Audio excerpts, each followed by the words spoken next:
আমরা এখানে কিছু ছোট ছোট ছেলেমেয়েরা খেলাধুলা করছে, যেটা আমরা শৈশবে করে আছি, কারণ আমাদের ওই দিনটা পার হয়ে গেছে। ওদের এটা দেখে আসলে শৈশবের দিকে ফিরে যায়, যদিও এই দিনগুলো আর আমরা কখনো ফিরে পাবো না, কিন্তু খুব মিস করি দিনগুলো। তো ওদের সাথে একটু সাক্ষাৎকার হবে, দেখি কি অবস্থা। আমরা কি করো এখানে? খেলতেছ? কি খেলো? গুড। এই খেলনাগুলো তোমার? এটা কি? এটা ডিম? ডিম ভাজবা? এটা কি? পিঠা বানায়। গুড। এটা পিঠে বানায় না? এটা ঢাকনা? বুঝি বাবা। পিঠা কোথায়? এটা কি? টেডি? এটা ডিম, কড়াই, অনেক কিছু। গ্যাসের চুলা আছে তোমার হাতে? দেখি চাকু। তুমি চাকুতে খেলো? তোমার আব্বু কিনে দিছে? তোমার কোনটা বাবু? তোমার এতগুলো গাড়ি? ও আচ্ছা আচ্ছা। তোমার গাড়ি কে কিনে দিছে? আম্মু কিনে দিছে এতগুলো খেলনা। ও মা, কত খেলনা! তুমি গাড়ি পছন্দ? বাবা মুখো, সেটা কি বেকু? ভাইয়ে কিনে দিছে? আমার তো কে কিনে দেয় না, তোমাদের কিনে দেয়। আমাকে দিবা একটা? কেন?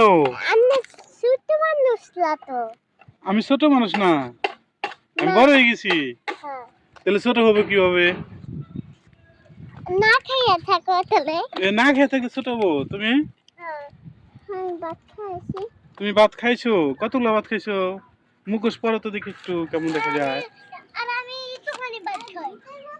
পরো তো আম্মু মুখোশটা, দেখি দেখি কেমন দেখা যায়। উমা, আমি ভয় পাইছি। এদিক থেকে উমা, ভয় পাইছি। উমা গো, তুমি ভয় পাও কেন? তুমি ভয় পাই না কেন? ডিম কি কাটা যা চাকুতে? ডিম কাটতেছো? কত খেলনা তোমাদের, দেখছো? আমাকে একটা খেলনা দিবা? আমি যাবো গা। হ্যাঁ, আমি তাহলে কান্না করবো। আমাকে যেতে বললে আমি কান্না করবো। তোমার তো দাঁত নেই। তোমার দাঁত কি হয়ে গেছে? না পোকা খেয়ে গেলেছে? আরে, ওইটা কি তোমার দাড়ি পাল্লা মাপে? তুমি কি দোকানদার? তাহলে তুমি কি? তুমি কিছু না? আমি হাসান। গুড। দাড়ি পাল্লা কর, দাড়ি পাল্লা কর। খেলো খেলো, তোমরা খেলো, রান্না করো। ক্ষুধা লাগছে তো? রান্না করবা না? আচ্ছা, আমারও তো পানি পিয়াস লাগছে, পানি দাও খাই। তাই তোমারও পানি পিয়াসা লাগছে?